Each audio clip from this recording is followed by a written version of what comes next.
A little advice. A little advice. Come on, yeah. Just a little advice. Just a little advice with Christine Little. Check it out.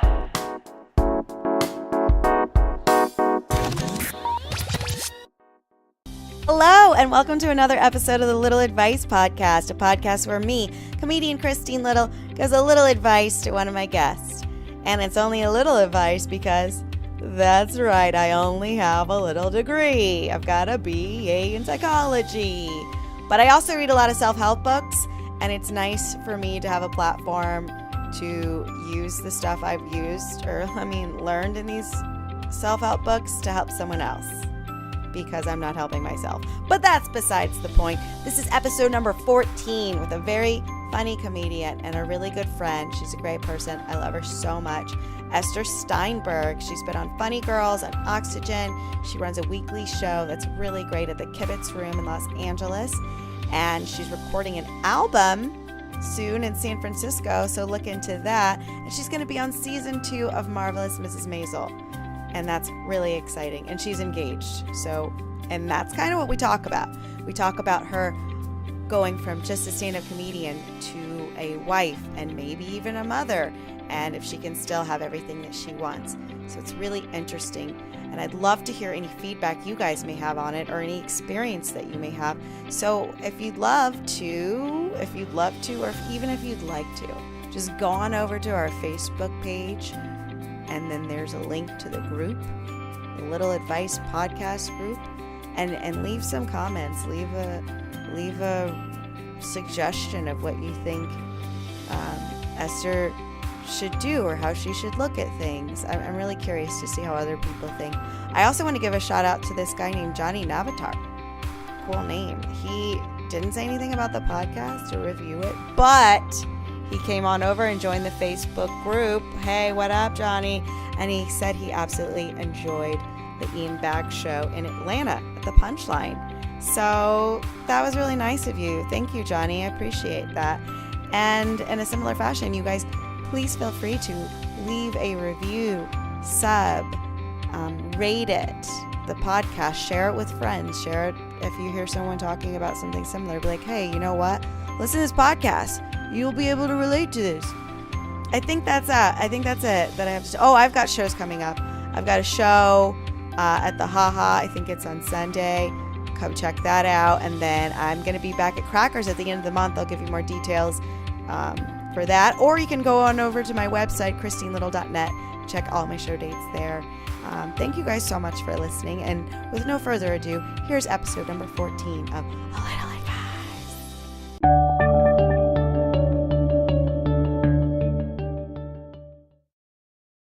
I'm sitting here with Ester Steinberg. Hi, Esther. Hi. How are you? Good. You're my favorite person in the world. Can you say that louder? You're my favorite person in the world. Stop. You're a good time. I'm pretty fun. I would say that when I'm in a good mood, I can be pretty moody.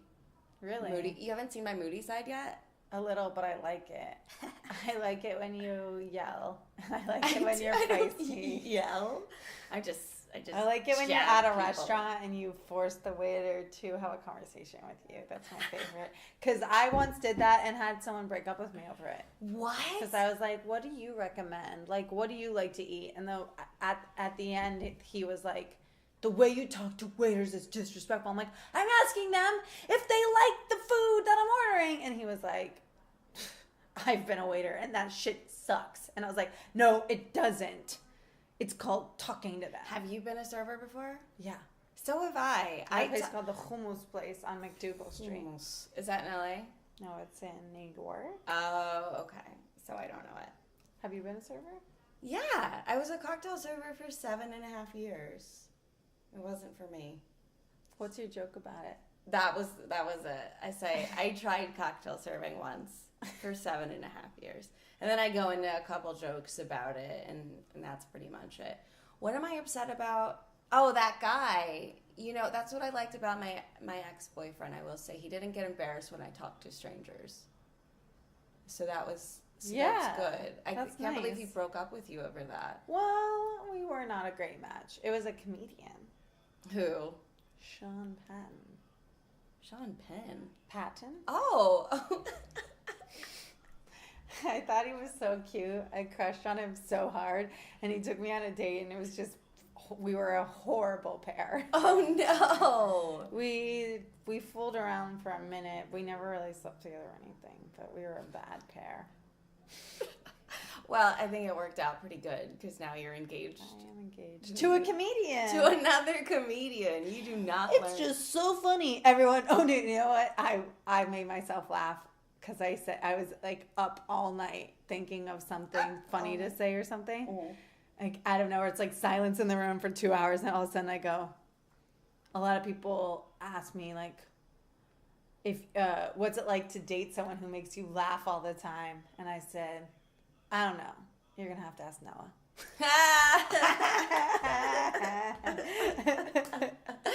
That's a good one. I don't know. I've never dated myself before.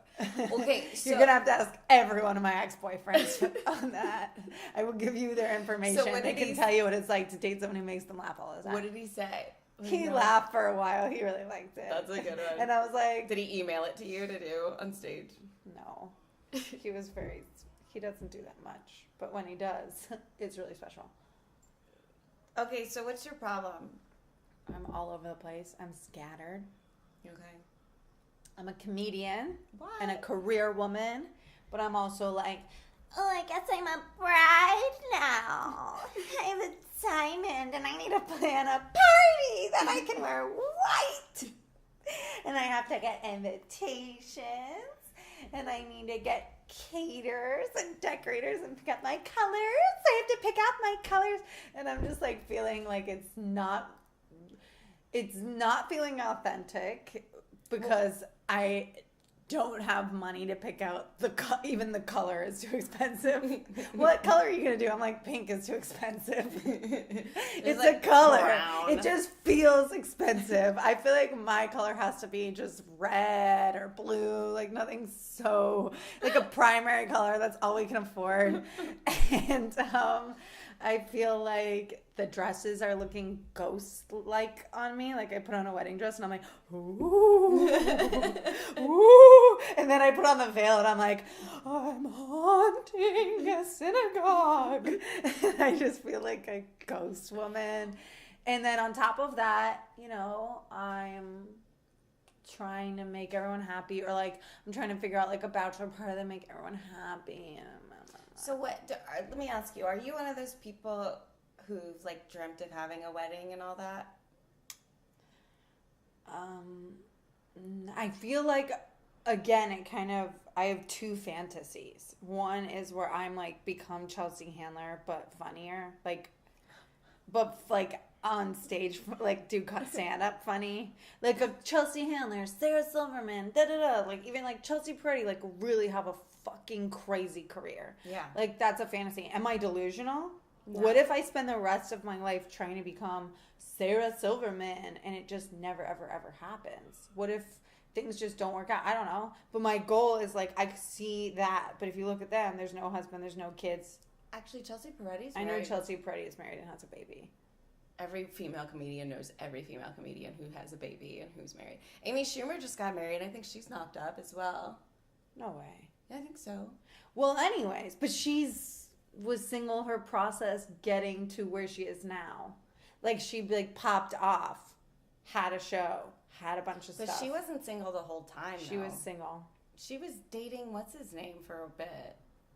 Anthony Jeselnik? Yeah. Maybe for a minute. You're right. Yeah. But there was no like marriage and kids and They didn't do that. so there's one fantasy. Okay. And the second fantasy is having, I guess, a family is a fantasy, but not children. I don't want babies. The fantasy is I want grown a adults family who with no kids. I can work my material out on.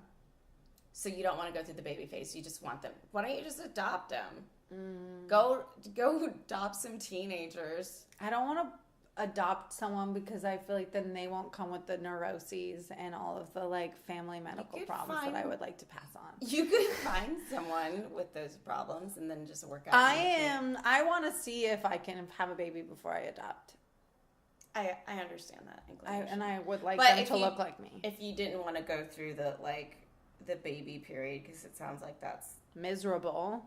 I think it'll be special. Maybe it will be special. People also say like, oh, there's no love like a mom for the baby. And I've always been like, fuck kids. Seriously, fuck kids. But what if because I love love. I'm a true romantic person. I really love like caring for things. And I like get energy from like doing nice things for people, which is like part of my like weird codependent. Like if I had kids, it would like perfectly satisfy all my like codependence issues where I want to like nurture and care for something. What if having the kids like balances out well, you don't even see the career stuff as a problem, so that isn't. No, the career stuff is a problem because I'm not where I want to be. So here's my question. Okay. Like, do you just keep working and put the family off in hopes to focus on your career? Or do you do them simultaneously in hopes that you can do both at once? I don't think it's out of the question for you to have both at the same time. I'm not saying it to be nice. I mean, I am nice. But I think what really happened, I know that you're really into the law of attraction and stuff like that, right? Very, very into it. I had a diamond on my vision board, and Noah was like, what? And I was like, that's you giving me this diamond. Like 4 months later, he was on a knee with the ring. He's I wanted. I don't even know why I'm doing this. He was just like, the powers beyond me are making me get on my knee. And I'm like, yeah, bitch, give me that fucking diamond. Okay, so my point is, before I forget, how many kids lost their hands to this? Aww. Yeah. Everything comes with a sad story. I'm not even going to get into that because I would tell dark jokes. And I'm not Victoria right now completely. That's my mean, moody side, by the way. Ooh. Her name's Victoria. I didn't name it. Okay, so I can be I can get into like a bitchy mode if someone really, really disrespects me. I've seen it. Really?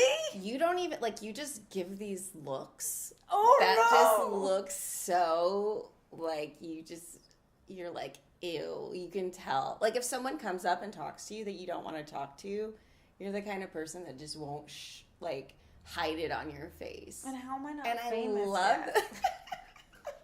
That's such a famous rich person thing to do. You're like, oh, you're poor and up and coming? Like, maybe put a fucking smile on your face and kiss everyone's ass. Okay, so here's the thing. So with the law of attraction thing, if you have a family and you've been putting so much energy into your career, like crazy, and like focusing, like, why isn't this happening? Why isn't this happening? Which also, side note, a lot of really, really amazing stuff is happening for you, and we can talk about that in a second. But when you let go of that energy of like needing it so bad, because that energy is really saying, I don't have it, I don't have it, I don't have it, I don't have it. And that's what you're focusing on instead of like what you do have, which when you're not obsessing over something, you're allowing it to come into your life. So you obsessing over your family, which you'll inevitably do because you're codependent, it'll allow all this crazy career stuff to come in. Hopefully. That's just a theory. I'm not telling you to go get pregnant or whatever. First of all, but I want you to feel the jokes that will come with having children. I feel like it'll be a wealth of material that's very relatable. Because I've always had issues like I don't particularly feel relatable. I feel like that too, but someone told me that I was. But I think the more specific you are, the funnier you are, and it doesn't need necessarily to be relatable. I think the relatableness is also in your energy, in like how you feel about things. Is that what you want to do? Yeah, but I've never really been able to. I don't know if that's true. I self-deprecate a little bit, but I feel like if I had kids, I could make fun of them, make fun of my shitty body. Self-deprecate. Wow. So you want to... So right now you're basically... I want to get them into commercial classes. I want to like really work them to death. I just want 2 other or 3 other just parts of me to work in show business as well.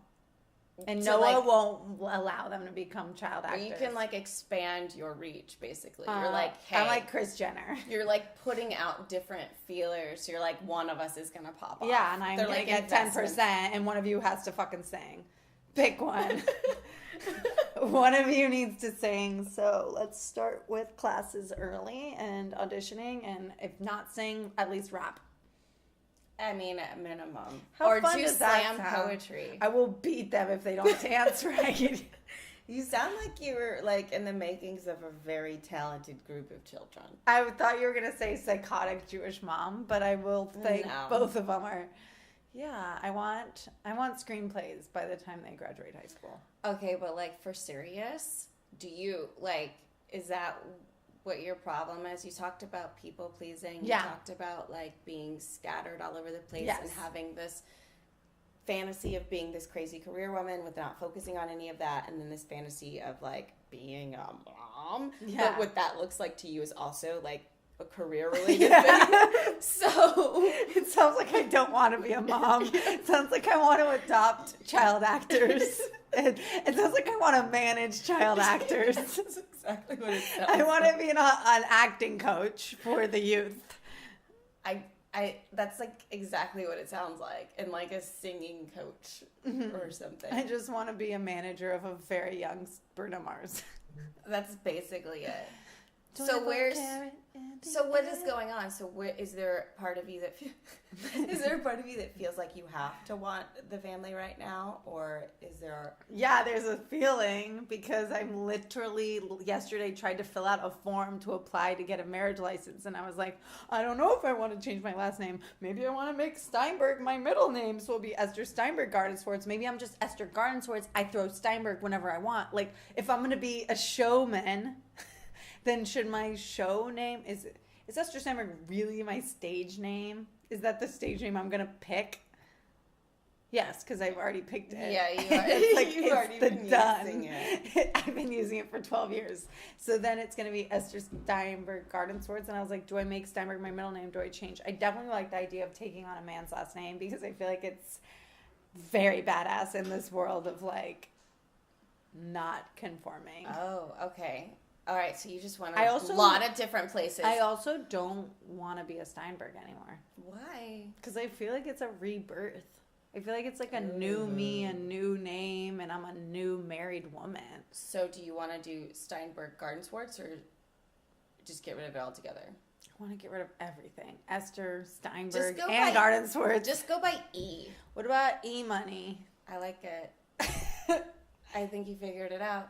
So how are you feeling about It's all confusing. the okay, so we just went a lot of different places. All right. See, this is what my brain does. Yeah, and you take people with you. I'm trying to like hold on and I be like, can't wait.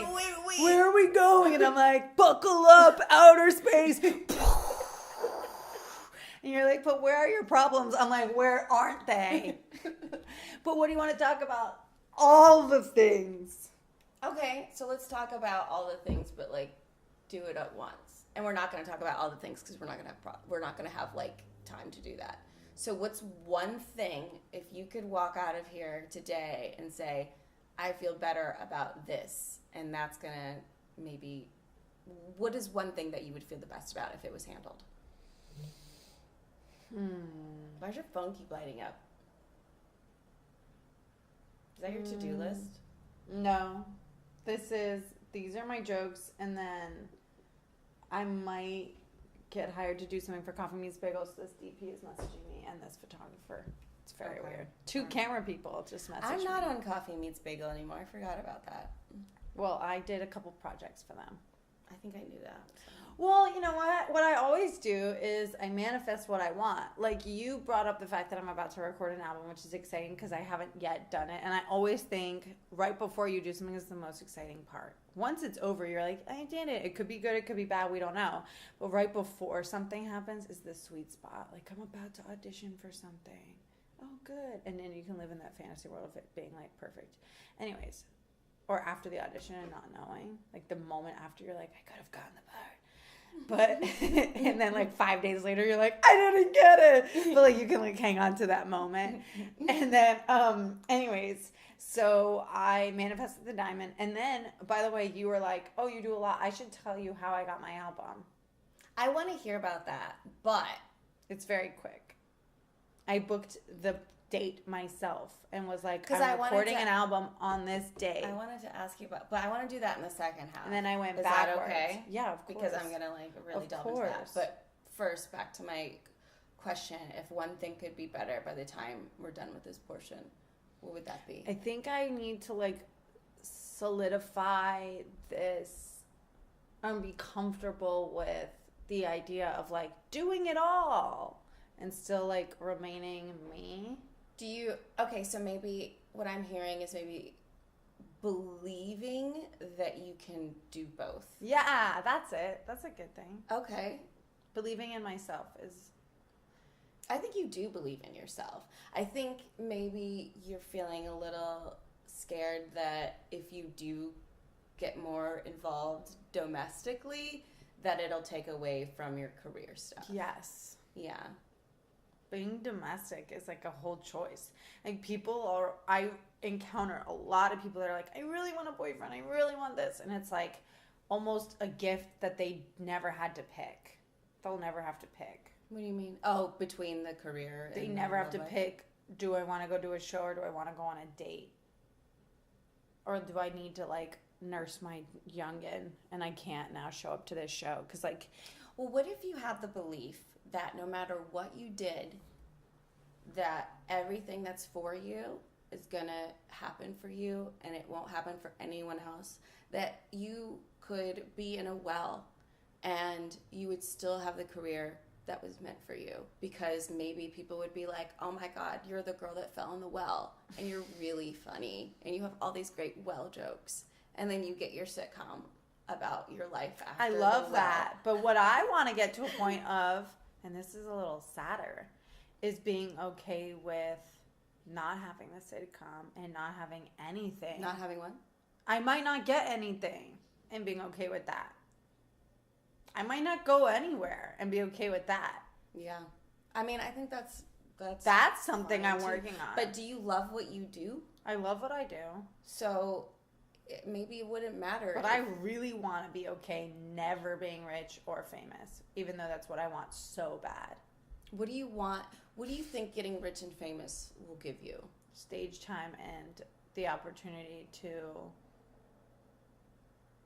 focus on the creative things I want and like do the vacations I want or have the meals I want. Like really like what I want to do.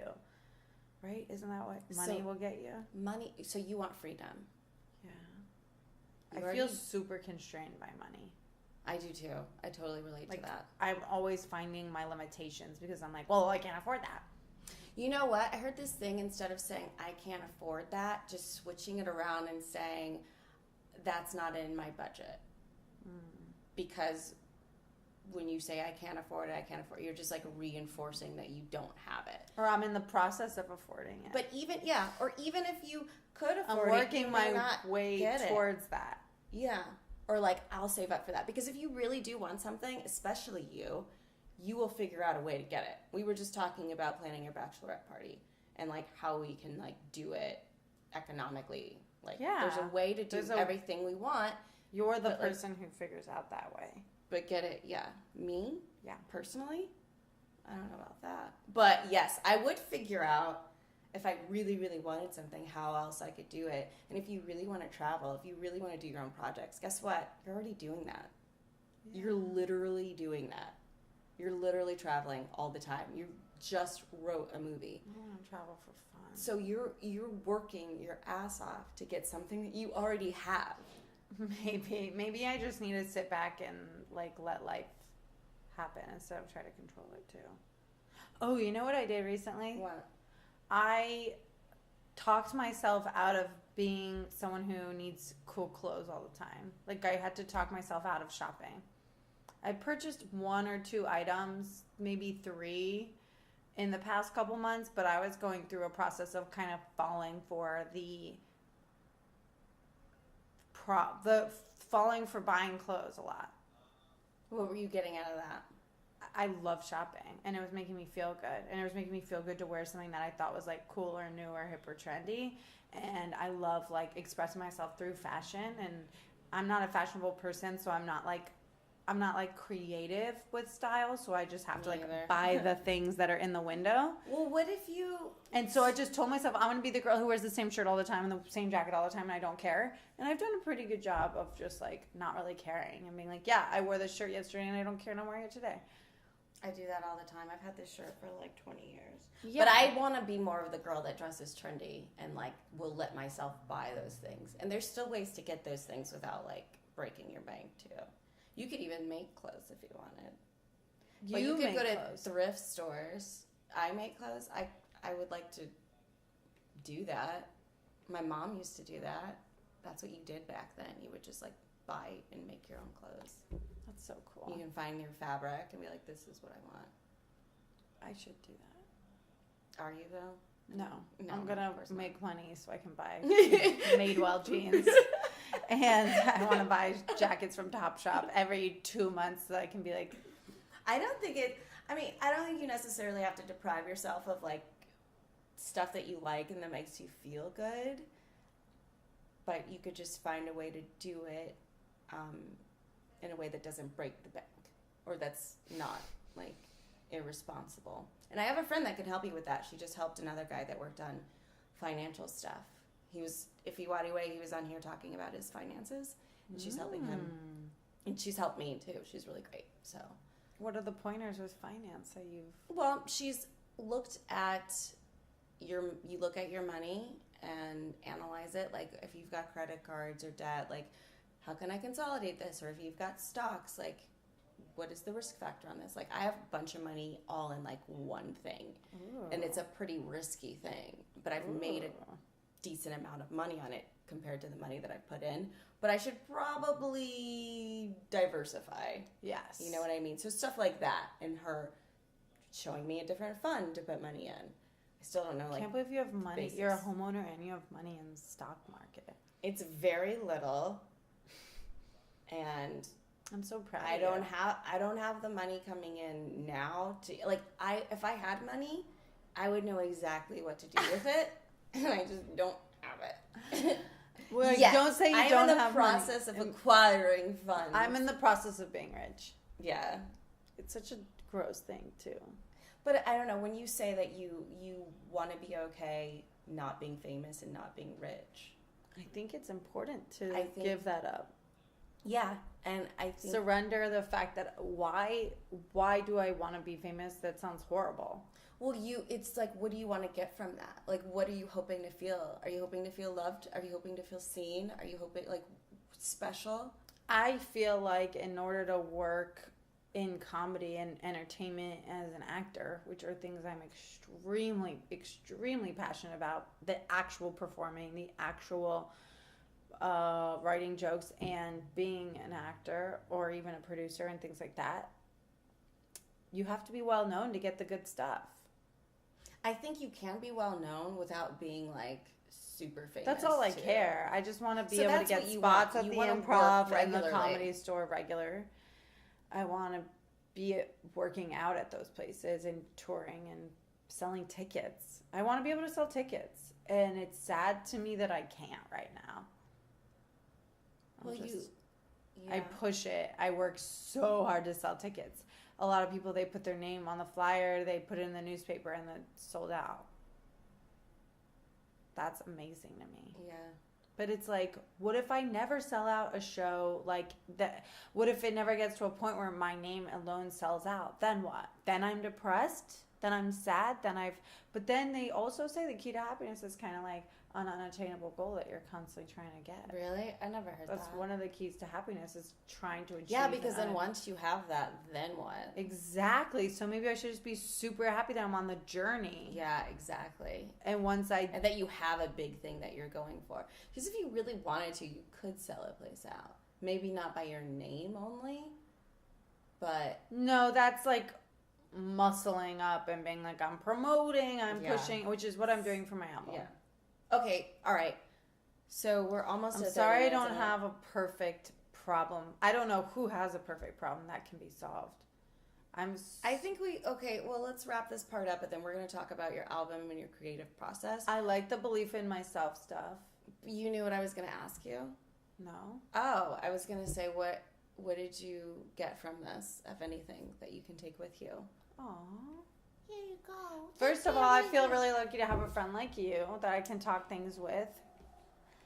And I just got a little glimpse of like being in the journey is probably has to be more exciting than the achieving.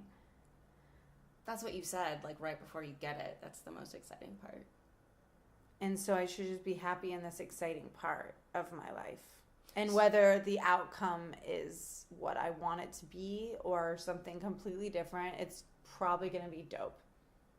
So what can you do, or how can you frame things in order to feel good about what's happening now? Like, is there something you could do? Like, can you have a reflection time or journal time, like a gratitude, something like that? Maybe I need a vision board, a thing where I do have a family and a career, and just make it a thing. Because my vision board has never really included family stuff. It's been like luxury car, place by the ocean, Emmys, writing scripts, being busy. Yeah. Busy. I think just also believing that you can still be creative and have that fulfilled in you while creating life. Yeah, I'm like really lukewarm about creating life. Actually, I don't know if it's going to actually happen. And that's okay too. To be continued. TBC. Maybe I'll come back in 9 months with ADD and my sore nipples from being chewed on. Why is it so nipple for me? The fear of a child is like... You don't have to breastfeed. I mean, you do, but you don't have to.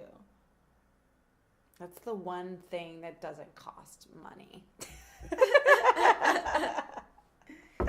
That's the one free thing I can give my child. Plus, you'll get really big boobies. Ugh, that sounds kind of fun, but it kind of sounds like hurt. Maybe I'll have to wear like all low-cut shirts and I'll be like, hey, can I get a spot on the show? And then your career will take off. They'll be like, what's so different about Esther? Like, I've got tits now, She's baby. got titties. Your tits are your credit. You guys have seen Esther on tits on Instagram. Yeah. Oh, God. The Instagram. Your name's not even going to be on the flyer. It's going to be Esther's titties. I'm going to just freeze my egg and call it a day. You only have one egg left? Yeah. I'm counting them. I'm going to freeze my egg and then I'm going to fry it in a pan and eat it. Ew. Why can't we eat our own eggs? People eat placentas. They do. I know that. I heard it's chewy. Ew. It's good with like an A&E sauce. You could Next time I do this podcast, can we be chowing down on my placenta? You're not even pregnant yet. I'm vegan. I shouldn't even be talking about placenta. I can't believe you did that. If you're vegan, I'm so sorry if you're triggered by what's happening right now. Do you think this is you think this is recording? Yes. Okay. Well, you guys, that's been it for the advice portion of this podcast. I think we got some cool stuff established. Am I the only person who is contemplating what to do with her ovaries? Yeah. That's good. That's really good. Yeah, that is good. I feel special. You are. I'm the only person in the world who's thinking about having a child right now. You're famous for that. Yeah. All right, we will be back in 1 second with the creative portion of the show of A Little Advice.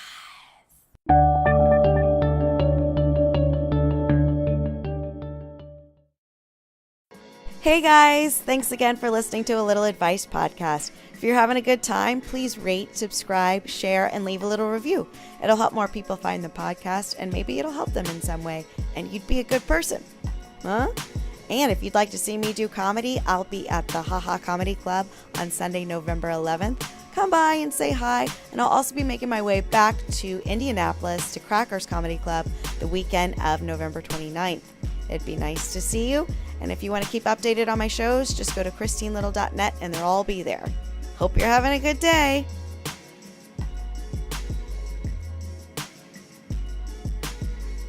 And we are back several moments later, and we are going to talk about the creative portion. We're going to do creative stuff. Hey. Hi, Esther. Thanks for coming over. Thank you for having me. What was I going to ask you? Let's talk about your album first. Okay. Because you have a story about how that came to be. Yeah. All right, what happened? First of all, I've always wanted to do an album because I've always wanted to do either a special or an album or something. It's like for the past 10 years, I've been working on doing comedy, and I feel like I'm ready to put everything to bed. So it was more of just like, I'm ready to get rid of this shit and move on, blank slate, start over. And that's how I feel about my life right now as well. It's like I was like real slutty, just like, not real slutty, but like really hoey. Not hoey, but I was a whore bag. And basically, I was sucking dick on the street, and none of this is true. But I feel like there's a version of me that was just all over making jokes and talking about my life, and then I kind of got the ring, and it feels like another chapter is about to start. It really does feel like that, and I'm terrified, but also excited. So that's what, because I was going to ask you after all this time, like, what made you decide to do an album? And you just answered that. But for a while, I've been so fucking ready to get rid of my old material and just start new for a while. And I also saw, like, my fiance Noah. I met him as soon as he recorded his album with Comedy Central. As soon as he did that, all these other things started to pop off for him, and I really felt like an album. When I want to listen to his comedy, or when I want to listen to comedy in general in the car, I put on an album.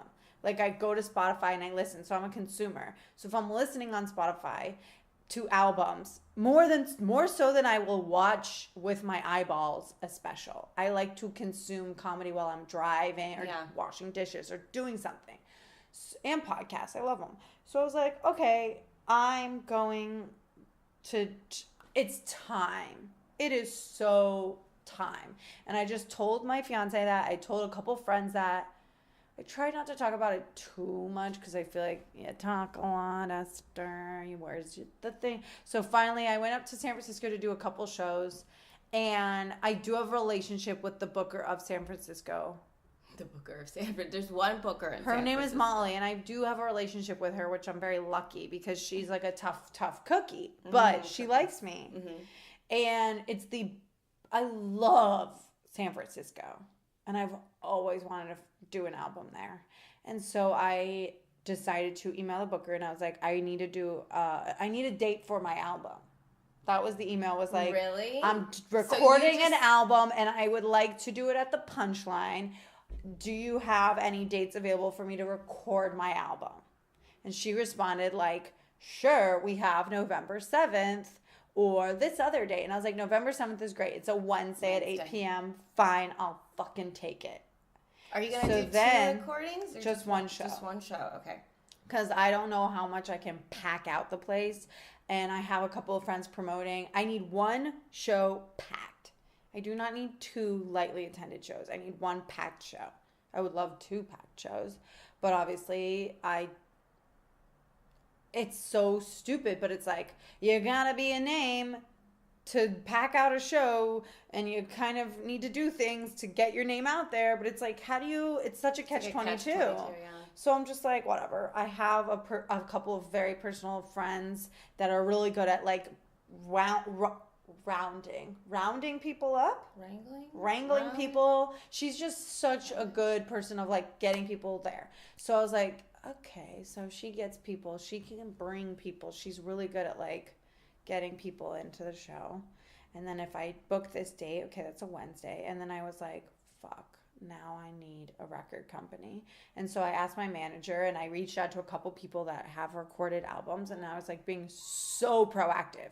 Even though a lot of the times I put something on my vision board and I'm like, let it happen, let it just come into my life organically. This was one of those times where I'm like, fuck organic. I'm going to make all the phone calls or whatever. And I didn't make all of them, but I made a couple, reached out to someone who recommended me, didn't hear back. Okay, I'm waiting. My manager comes back saying Comedy Central is not really doing albums right now, and they've never really been interested in me anyways. Your manager said that? No, Oh. but I just know, like, I have so many relationships at Comedy Central, and they like you're funny, but like you don't work for our programming for some reason. Whatever, I don't know what that means. And then finally, I got a call from Comedy Dynamics, which is the best place because they're not only producing albums, they're producing specials, and they're like a completely different entity. And they have like they're gonna be able to put my shit on SiriusXM That's and great. Spotify, and that's what I wanted. I want to be able to say, oh, someone's like, oh, you're a comedian? Tell me a joke. And I can be like, you can listen to my album on Spotify. That's all I want to be able to do. And what I would say, I'm like, oh, I have a couple clips on YouTube. And it's like, yeah, I have a couple clips on YouTube, but like, I don't like those clips. Yeah. I want a piece of work. And musicians, I'm so jealous of them because they can just get into a studio and work on something with no audience, no anyone, maybe a sound engineer, a couple writers maybe, but they can produce an album with no audience members. And then all of a sudden, the audience is there because they're like, oh, I love this song. So maybe I want to do an album one day without any audience. I'll do it in a sound booth. But I think Maria Bamford did one with her parents in the living room or something. that's incredible. Yeah. But no, this is just, it's going to be so good. And then afterwards, I'm going to like vow to myself that I'm not going to use that material anymore. Like I'm going to retire every single joke. And I'm going to start over new. Because I am new. I'm a new person. I feel different than I was when I wrote all those jokes anyways. That's fantastic. Except I wrote a brand new joke the other day. Are you going to put that on the album? And I'm going to put it on the album. It's going to be my newest joke. So the album jokes are going to range from like a 7-year-old joke to a 1-month-old joke. Wow. Do you want to hear the new joke? Yeah. It's tell good. us the new joke. So I was with my fiance and he had a boner in bed. And I was like, ooh, is this boner for me? Is it for me? And he was like, no, I have to pee. It's my pee boner. And I'm like, what? And I've heard him say this before, and I'm just like, I don't like, what is a pee boner? I think that's just annoying. And it makes me feel shitty. Yeah. So the next time he touches my pussy and it's all wet, I'll be like, no. It's wet because I have to take a big shit. It's my shit pussy. It's not for you. It's for my shit pussy. And then I wanted to end a joke with the word shit pussy, and I've spent the past 10 years working backwards. And that's the tag. Yeah.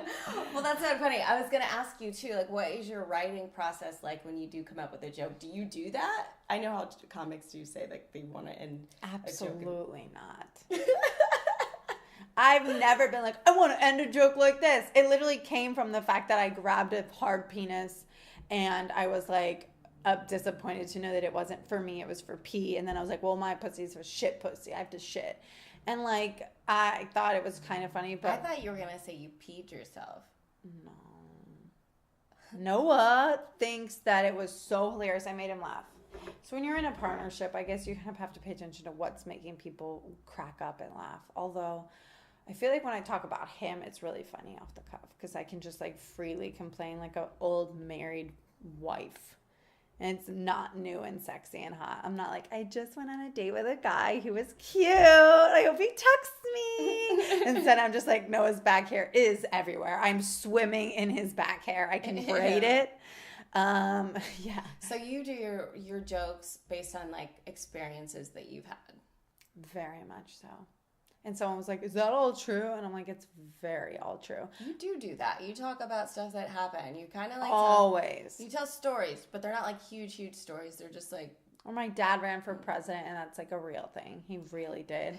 And then I have to like, Noah was pushing me to come up with a joke about it. He's like, how do you not have a joke about your dad running for president? And I was like, I don't know how to do it. And he was like, well, just make it happen. And then I was like, can you help me? And he kind of helped me out a little bit. And he was like, do you know what it's like to be a stand-up comedian and have to lecture your father on unattainable goals? Oh, that's brilliant. And I was like, oh, that's fun. But then when I tell it, I mucky it all up. He thinks that I'm like, well, sometimes he gives me some feedback and it's like, I will say a joke and then mucky it up with like backstory and then this and like, I was wearing this shirt, not important, not funny. And then finally I get to the punchline. And by the time you get from the setup to the punchline, it's like what if it just gets flat or something? But I'm so comfortable muckying things up to the point where I'd lose my laughs on the punchline. Like, I was like, that is my sweet spot. And he's just like, no, you can just like cut out the parts that aren't funny and the details. But I do think that there's, like, for the album, like, can I mucky it up and be like, this is true? We were at this big, huge rally that he took me to. Watch your hand on the table. Sorry. He was at this big rally. He took me there. Was it a Trump rally? No, it was like a Democratic like meeting, and there was like some big Hillary supporters, and like they were all in Hillary, just like cheering for Hillary, and all these people in like burn, feel the burn shirts. And then there was a group of like Jill Stein people, and then it was just literally just me and my dad in Michael Steinberg t-shirts. And it was really uncomfortable. It was really uncomfortable for me because it was the first time a female was a candidate at all, and the first time a Jewish person was a candidate.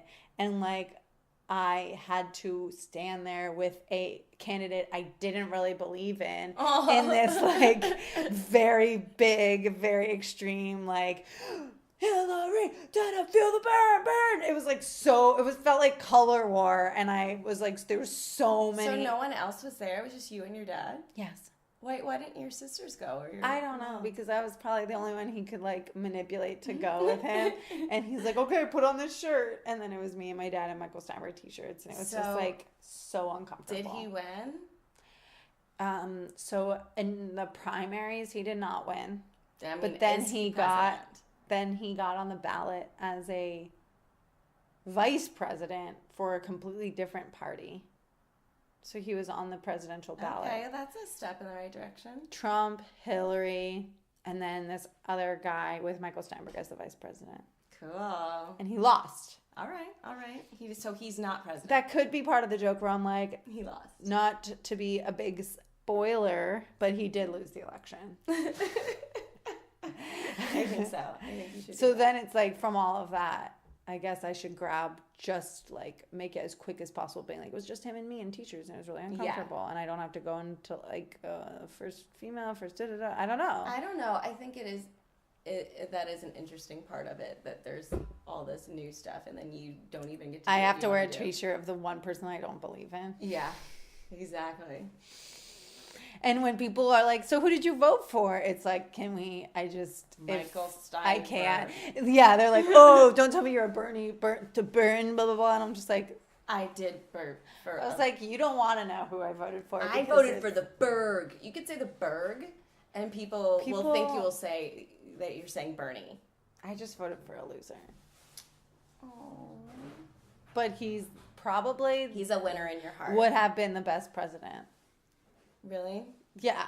Let's make it happen. No. Okay. Yeah, that would suck if your dad is president. Yeah, I know. But that would be kind of cool. Yeah, people would like dissect my comedy and They'd be like, his "Oh, daughter's a whore bag. Ester. She's a slut. Yeah, this next comic is the president's daughter. Here's what I could do. Get really, really rich and famous, and then try to get him into like a local office in Florida by like campaigning and pouring money into his campaign, because he always loses. He's run a bunch of times. I love that he keeps doing it. He must be really passionate about it. So he keeps running, but every time he loses, what is he running from? Yeah. Every time he loses, he gets himself a promotion. So first he lost state legislator, then he lost Congress, then he lost presidential.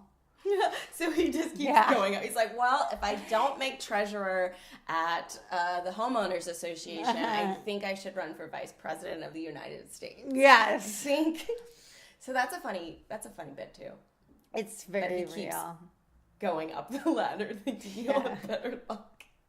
He tried to do comedy and it didn't work. So then he got into politics, I guess. He still hasn't won. Wow. So when you're gonna approach writing after your new album, you're just gonna like look at your life and be like, okay, I'll just talk about what's going on? I actually think I might talk a lot more about Israel. Israel, why? I'm Israeli. My mom's from Israel. My grandparents are all Israeli. And Israel is like the center of like true turmoil and chaos. And I think that some people, like, I've always kind of avoided it. I'm talking a little bit about it. Like in my album, all I say is like my mom's in a fight with both of her neighbors, which is impressive. But hey, she's Israeli, so she's at a war with everyone around her. And like I make fun of my mom, but there is more to just how tough and angry and crazy these Israeli people are that are in my life, as my grandmother and my mom, who actually passed away. And hopefully more spirituality. Like I like talking about, like I mentioned crystals and I mentioned The Secret a little bit, but I would like to like really deep dive into all things supernatural in my comedy and like, I don't know, get to know the things that interest me more. Like who you are now versus who you were like 7 years ago. Yeah. What was I going to ask you about?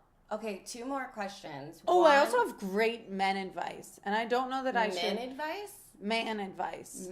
Oh, like dating? Yeah. You know, I will say you did like put me on game this year, like earlier this year in January. That's how we reconnected. We saw each other at an open mic. Well, it wasn't an open, it was a booked show. It was a booked show. No audience members.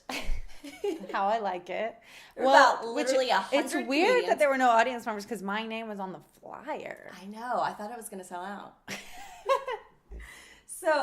So then we were talking, and I was like, I need a boyfriend. You're always in a relationship. And she was in a relationship at the time. Spoiler alert. And then so she went on, like, Bumble and Tinder and was like, look. I got aggressive. Yeah. You were like, you need it. Guys are going to be complimenting you. Take those fucking compliments. Yeah, you were like, ugh, this guy said something. I'm like, well, doesn't it feel nice? Like, use that as fuel. Some guys like, you look perfect and you should be happy. I also think particularly some people have a really great personality and it's nice. And some people are very, very attractive. But I do think that it's rare that someone has a fantastic personality and is attractive. And that's you. So then why am I single? I don't think that you I don't think that you're making space for someone. You're like so self-sufficient and so perfect on your own. You're so whole as a person that you're not making the space for them.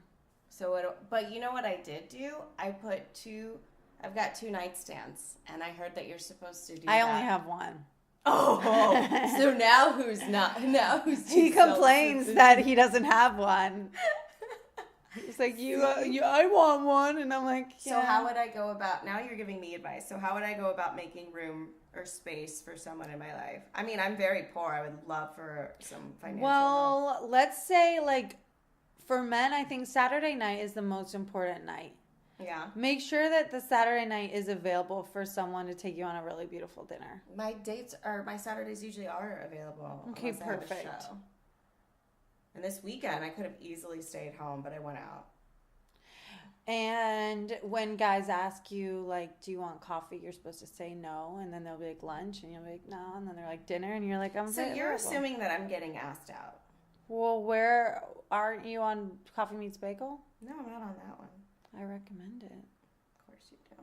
And whatever else apps, they're all asking you out. I've seen it. I open up your phone and it's like, hey, I want to fuck you. I want to fuck you. I want to fuck you. But at the same time, like Coffee Meets Bagel is kind of cool because it's not like particularly like the hookup app. Definitely make it clear to guys that like you're not there just to fuck. Okay. I think that that's an important clarification. Be like, if you want someone that you're just trying to bang, like there's plenty of those girls. That's just not who I am. So like if that's what you want, then you know what? Right now, like at the beginning of the year, I was so into like being in a relationship, and now you don't want one. I don't even care. Like it's not that I don't want one. It's just that I just don't. It's not a priority right now. I don't think so either. I don't care. You had your boyfriend experience. You're like, I really want a boyfriend. I'm like, let's get you a boyfriend. You got the boyfriend. You're like, now I have a boyfriend. I have a boyfriend. I have a boyfriend. And he was just like, took up all your precious fucking time. I had a great time with him. He was really fun. And you had fun in return. Yeah, it was He great. consumed a lot of your time, and in return, you had a great time. He consumed energy.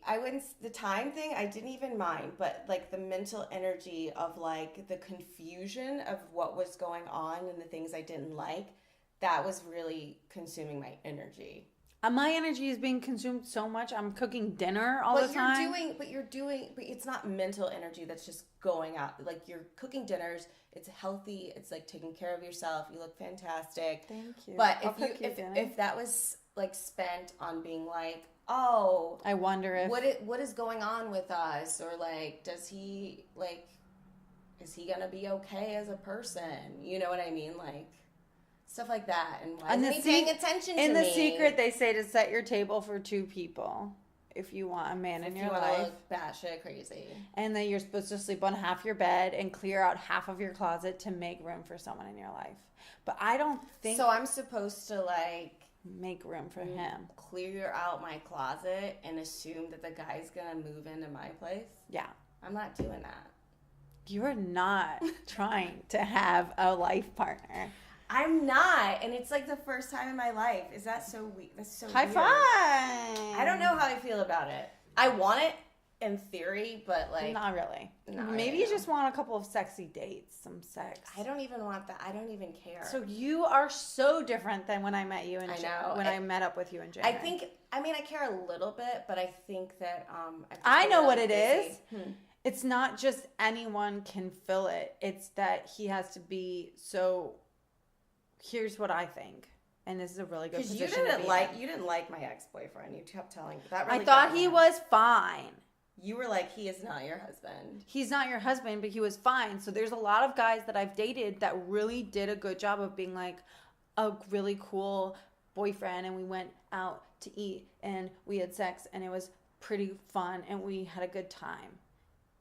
But I do think your husband is going to be someone who works really, really hard to make all your dreams come true, and you work really, really hard to make all of his dreams come true, that you feel so supported by him and you're so supportive of him that it really feels like this person is like half of you and you're like half of him. And it's a real identity crisis. Ew. For me sometimes, because I'm just like, who the fuck am I? Oh, I'm in a partnership. We are partners in this life. That's what I want. I'd like. But I definitely feel seem like it could be. It could be, which is why I'm like, what do I do? Am I a mom? Am I a comedian? But like overall, it does feel like a true partnership. Like we own a business called Our Life, and he is a co-owner and I'm a co-owner. I literally thought you had a business called Our Life, and I wanted to hear more about your business. I even saw like a logo for it and everything. I'm like, tell me about that. Okay, so I want to ask you before, because that like got way off topic, but what it is. Well, if he was here, he'd be like, just stick to the punchlines. Stick to the punchlines. You could cut out the fat, the filler, the fat, the... What are you rambling for? I forgot what I was going to ask you about. I was going to ask you about your movie writing process, since you wrote a movie, if you want to talk about that. So I'll tell you my 2 questions, and then you can just talk till you answer them, because I think that works best. So these are the 2 questions. One is, what is your movie writing process like? And then the second one is, before a major success in your life, and you've had a lot of cool things. You've got the album thing coming up. You've been on TV. You did JFL, which is like this coveted festival. So before something big happened for you, what, if any, mental shift did you have before that? So you can answer those however you want. Go! I do think that a big thing that has happened, the occasional successes that come, I don't think anyone feels like the success is consistent. But the ones that come up are usually, the prerequisite is just a positive mind, positive thinking, trying to eliminate the like, I'm not going to get this, and more just like, if I get it or not, like I'm great, I'm going to be great, or like I'm going to fucking book this. Both of those work. I do think that the positive thinking, but also, yeah, it is like surrendering a little. Anyways. Do you think that's the same in relationships too? Do you think that you would have like the same mindset? Like you wanted to get engaged. Was it like, I'm going to fucking get engaged? It is going to happen. Or was that like I put it on my vision board. Sometimes it's better to do that. It's not like, I better get a ring. I need it. It was so not frantic. It was, I want a hot show, weekly show at the Kibitz room. I wrote that down on my vision board. It was like a dry erase board. Another thing I wrote down was NACA. And another thing I wrote down was engagement ring. And I drew a picture of a diamond. So it was less like frantic and more just like, here's my goal list that is I'm going to get it. And I also talk to angels sometimes. I'm like, pray or talk to angels, and I'm like, I want this. I'm gonna get this. So I invite the higher powers to help me out. So positive thinking, higher powers, and writing it down. Absolutely. They say writing down a goal is 10 times more likely to come true. I write down my goals. I've written down so many goals that haven't happened, and I feel like I'm writing them wrong. Maybe you need to spend some time visualizing it. Maybe I'm flippy floppy about it. Like, because I do have sometimes that energy of like, I don't know if I'll get it, or I don't know, blah, blah, blah. So I think you're really onto something when you said just believing that you can have it, or that you're going to do good when you do have it. Definitely felt like I was going to get a diamond, but the journey getting there involved other people. It was crazy. Oh, yeah, I was there. And involved you. The journey getting to the engagement was a journey. You know what's so weird about that? If we hadn't a beginning, middle, and end. That show at the beginning of the year that either one of us could have easily bailed on because it was like so many people. Plus, I Googled where to go. We were going to go to one place. We actually went to another. Oh, I'm talking about when we first started hanging out. That too. So if that hadn't happened, we wouldn't have went to that thing. And if I hadn't had the relationship I had where the guy was tripping during that time, we wouldn't have went out. So it's like all of that. You have no idea how it's going to happen. You don't have what you need to do is think positive, be super open-minded, know what your goals are. Because like seeing it and breathing it every day, knowing I want to head in this direction. How I get there, we don't fucking know. And then making steps. I'm going to book the Punchline San Francisco Wednesday, November 7th. And I just relaxed, even though I wasn't very relaxed. Did you have the date already? Or I had the date, and then I didn't have anyone to do it. And I knew I needed an album company. And I was like, what the fuck am I going to do? There was a moment of panic because I got a couple rejections before I found out Company Dynamics wants to do it. And I was like, fuck yes. But that was stressful because it was like they could have easily said no, Comedy Central's no. All right, so who's left? And then I go down the drawing board to a point where I said to myself, if I have to self-produce, I will. I don't want to, but I will if I have to self-produce. So I think that it's two things of like, if it doesn't happen, then fine. But it's also like I'm looking at my goal and it says album on the vision board. So how do you know when to give up on the thing because you're like, oh, maybe it's not meant to be, or do you just... You never fucking give up. But you are always in the process of achieving your goals. So what's the mindset of if it doesn't happen, that's okay? It seems like those would contradict each other, right? I think if it doesn't happen with a record company, I can just do it myself. Okay. Even though I really didn't fucking want to do it myself. If it doesn't happen how I want it to happen, that's okay. But it will happen, and I don't know how. I want to make an album, period. It will be made. I want a big record company, but if I can't get the big one, worst case scenario, I do it myself. I heard this thing with Oprah, like when she auditioned for, I love how I just said Oprah and you go, ooh, like I said something really profound. She auditioned for The Color Purple. Tell me the story. Yes, you know what it is. You knew that story. Well, I don't even have to say it. Well, she goes to fat camp and she surrenders, and that surrender was the moment that I didn't know she was at fat camp. I knew she was like walking around. Okay, so anyway, so the story is that she really, really wanted to be a part of the movie Color Purple. She read the book. She wanted to be a part of it. She felt like it was 100% something she needed to do. And she was like, this is mine. I got it. She crushed the audition. They were talking to her about it, and then she didn't hear anything, and she heard someone else got cast, and she cried and prayed and walked around. She finally got to a place where not only was she okay that the other person got it, she was happy for them. And then she got it. So in that example, it's like how... I think that's helpful too. So maybe she was like, I'll put on my own version. It's the surrender of like the greater consciousness or God or the universe will ultimately know what's best for you.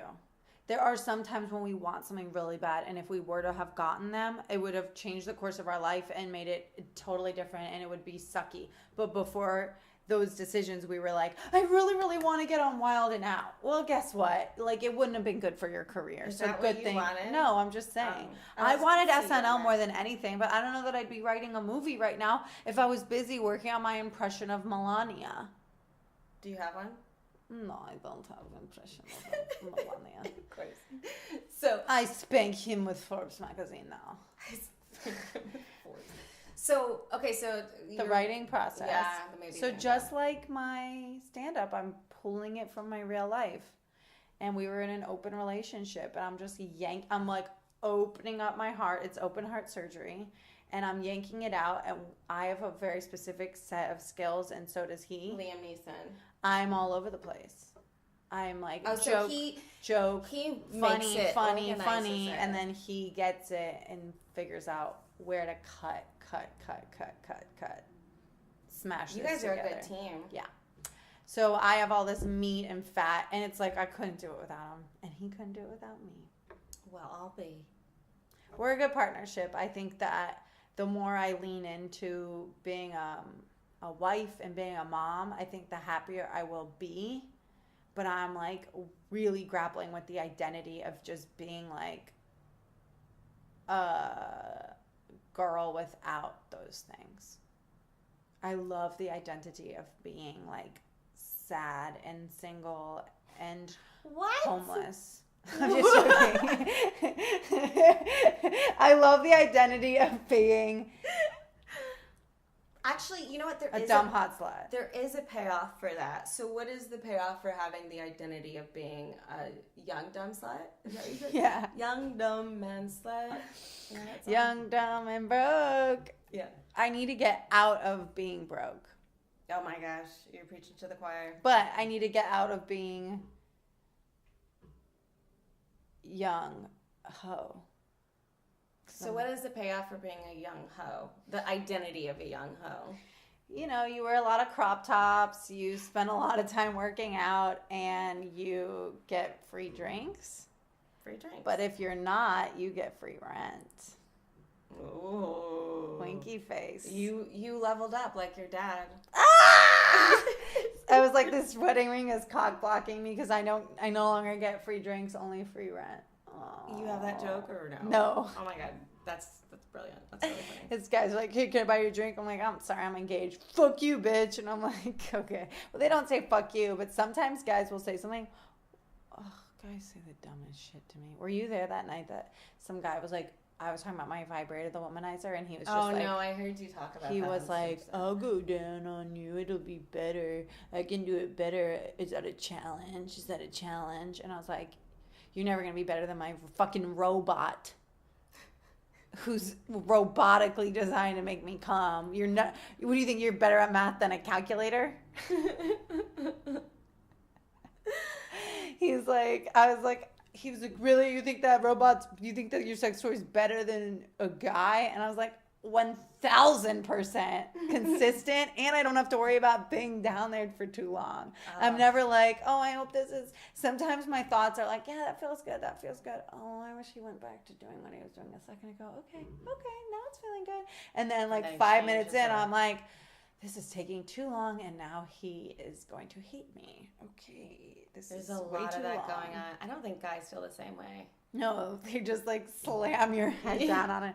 Actually, Noah doesn't even like blowjobs very much. Oh, you have the perfect life. And he complained that I have a wire that keeps my, like a permanent retainer, and apparently it irritates him. And I'm like, okay, guess no more blowjobs. All you have to do is like have like some kind of wiring in your teeth, and they'll never ask you for a blowjob. That's perfect. That's a life hack, you guys. Check that out. Okay, well, I guess let's wrap it up. That was really fun. So where can people find you? Twitter at Ester K. ESTERKAY. Instagram. Yeah, Ester. there's no H. I know, it's such I a thought there freak. was for a very long time. I'm a freak. Esther.Steinberg on IG. And then my album will be out soon. I think I have a name. What is that? You don't know yet? I do, and I'll tell you. Oh, okay. Off the record. I think the name of my album will be Hebrew School Dropout. Because I did drop out of Hebrew school. I did. Do you know any Hebrew? Again. Is that Hebrew? אני מדברת עברית, אתה? I I like it when Israeli people combine English. They'll be like, מה הפק אתה עושה? Which is like, what the fuck are you doing? I love it when they stick fuck in a Hebrew sentence. That's my favorite Hebrew, is to like Does Noah speak Hebrew? Yeah, he's fluent. And I'm like, mine's rusty as shit. Wow. Yeah. Do you want to hear about him? He's 6'4". His mom is dead. He's a homeowner. He's good with money. He's 6'4". His mom is dead. He knows He knows like what I'm thinking before I say it. He pretty much reads my mind. Do you want to give everyone Noah's Instagram? It's Noah.Garnsworth. No, it's not. He's Noah G Comedy. But he constantly bugs me to be more natural. To embrace my natural hair. Oh. To embrace my natural eye color. I got color contacts. He was like, no. My nose, which I want to get your nose. I love your nose. I want your nose. Here you go. So yeah. That's the best part is he like forces me to be more me. And I'm like, how about you just leave me the fuck alone so I can dye my hair blonde and get blue eyes and be a slut. So you hear that, guys? Get you a guy or a girl who loves you for who you are. And then you can complain about how much you wish your hair was straight and blonde. So you can complain. There's always something to complain about. Oh my God, yes. Always. So that's why I know this podcast will never be a problem. People will always have problems. So thank you guys so much for listening. Please rate, sub, comment. Come to the Kibitz room. Come to the Kibitz room on Monday nights. She does every single Monday in Los Angeles. And I have a show coming up. Oh, no, I already have done this show. But yeah, I'm on Instagram too as @the XTeenLittle. Thank you guys so much for listening to A Little Advice.